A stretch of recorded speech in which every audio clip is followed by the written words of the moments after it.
11 to 16. The resurrection power. Resurrection power. Resurrection power. Luke chapter 7, verse 11. Now it happened the day after that he went into a city called Nain, and many of his disciples went with him, and a large crowd. And when he came near the gate of the city, behold, a dead man was being carried out, the only son of his mother. And she was a widow, and a large crowd from the city was with her. Verse 13. When the Lord saw her, he had compassion on her, and he said to her, do not weep. Then he came and they touched the open coffin. And those who carried him stood still. And he said, young man, I say to you, arise. So he who was dead sat up and began to speak. And he presented him to his mother. Verse 16. Then fear came upon all, and they glorified God, saying, a great prophet has risen up among us, and God has visited his people. Alikwenda mpaka mji mmoja uitwao Naini. Alikwenda hiyo kado Hilina mpaka mji uitwao Naini. Na wanafunzi wake walifuatana naye pamoja na mkutano mkubwa. Na wanafunzi wake walipatana ama waliandamana pamoja naye, na Kadoma kazuza wakashusha baladia. Na alipokaribia lango la mji, kama wale unaposikia resurrection power ni kwamba kama wale unaelewa hapa kuna kitu ambacho hakina uhai na kuna uwezekano tunapata uhai. Mtu aseme amen. Hiyo sauti inakatika. Namba 2, unaelewa ya kwamba hapo kutainvolve kitu inaitangwa commanding means. Commanding ni power. Maana usipo command sana. Maana usipo komanda inamaanisha katika ulimwengu wa kiroho, katika atmosphere ya kiroho kuna jambo lio kama kalukuka bakadovia wala sana. Kwa hivyo unaposikia nguvu za ufufuo ni kumaanisha ni kama revival, ni kama kufufua ufifio ya kitu kilichokuwa kimekwenda chini, ama kitu kilichoandaliwa katika ulimwengu wa rohoni kikaonekana hakina tumaini la kuchipuka tena, kikaonekana hakitawahi nawili tena.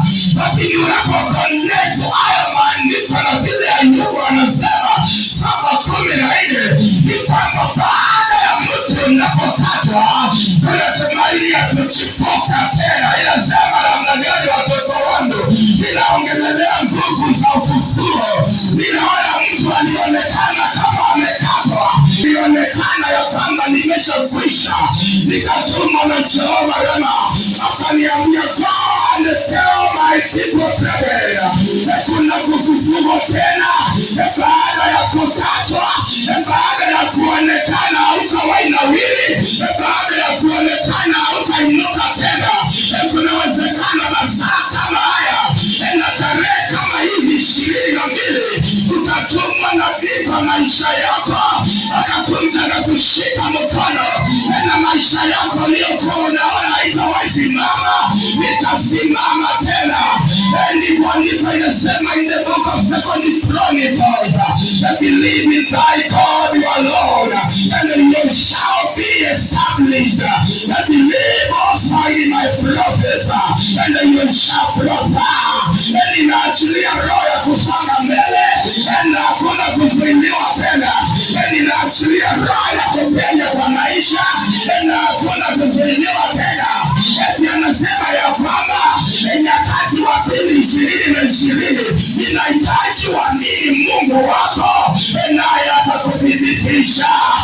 Utamwamini Mungu wako atakuthibitisha kwa mataifa, atakuthibitisha kwa maadui zako. Utaamini nabii wake, nawe utaendelea. Hapa natabiria watu 20 maswali ya kuzunguka mahali pamoja leo imekwisha, kwa maana kile kilikuwa kimekufa inaleta habari ingine ya kufufua tena. Kuna malaika atapitia hapa, anaitwa malaika wa ufufuo, anaitwa malaika wa ufufuo. Kuna huduma ya mtu ilikwama, kuna maisha ya mtu ilikwama hapa, ninaisombolesha. Kuna pesa zilikwama za watu hapa, zinafunguliwa. Ninasema zinafunguliwa. Amini Mungu Baba yako, nawe utathibitika. Aminiye na kubatizwa. Nimesikia maandiko akisema 16:16, aminiye na kubatizwa na hizi ishara zitafuatana naye, kwa jina langu watang'oa pepo. Kuanzia leo hii hakuna pepo litakuzuilia, kwa jina langu watang'oa pepo. Anayetumia mashetani, anayetumia chocho, anayetumia mitishamba, kuna masaa inapitana. Yale masaa yakifika, nabii anaongea. Ninaongea kama nabii leo, aliyefunga mapepo, aliyefunga uchawi. Sema fire, sema fire. Yule amekuwa akituzuilia, sema fire, sema fire, sema fire. Yule amekuwa akishika watoto wako, sema fire, sema fire.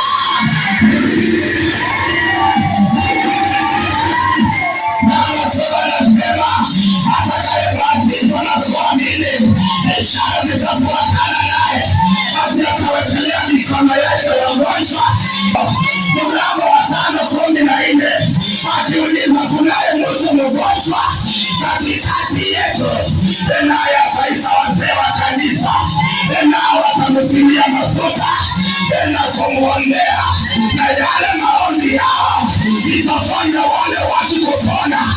Pokea roho ya uponyaji, utakayewekelea mkono atapona. Kile utaongea kitatendeka. Ninaachilia hiyo kwenu, ninaachilia power kwa praise and worship, ninaachilia power kwa wazee, ninaachilia power kwa wamama, ninaachilia power kwa wanarika. Leo yote utakayenguza akiwa apokee uhai, apokee uhai, apokee uhai. Biblia inasema ya kwamba Jesus was ascending to heaven, and his head to him.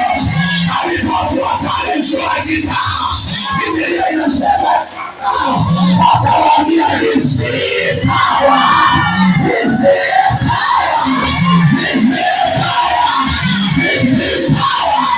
Mathayo mlango wa 10 ukianzisha 1 anasema, nanyi nimewapea uwezo na mamlaka na maukombo, endeni mkang'oe mapepo na mkaponya wale wagonjwa. Kuna watu leo nikatuma waone wakafufua. Kuna watu leo nikatuma waone wakatenda miujiza.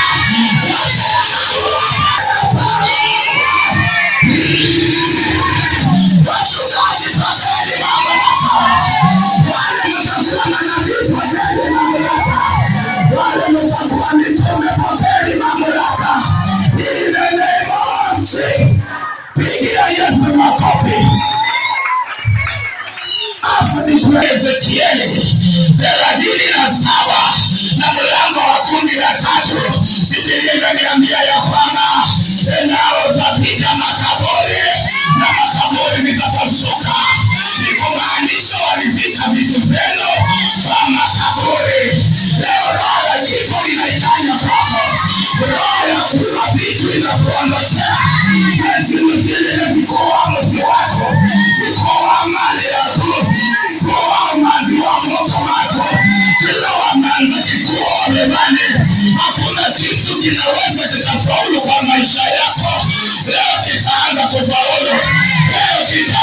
kufaulu.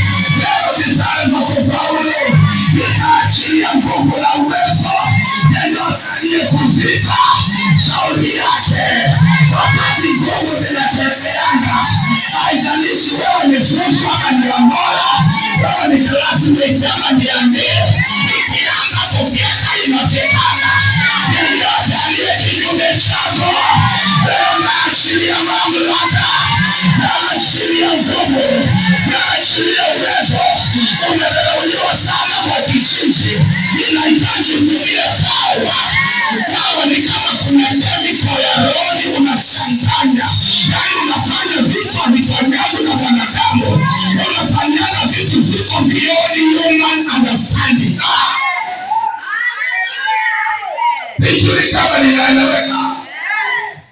Kuna mambo unaweza ukafanya watu wa mji wakakuheshimu. Kuna mambo unaweza ukafanya dini zikakuheshimu. Kuna mambo unaweza ukafanya ukiongea unasikika. In the name of unajua kuna mambo itakuchomoa huko nyuma, ukoleke mpaka mbele. Mafuta itakuchomoa huko nyuma, ikuchote kama mafuta.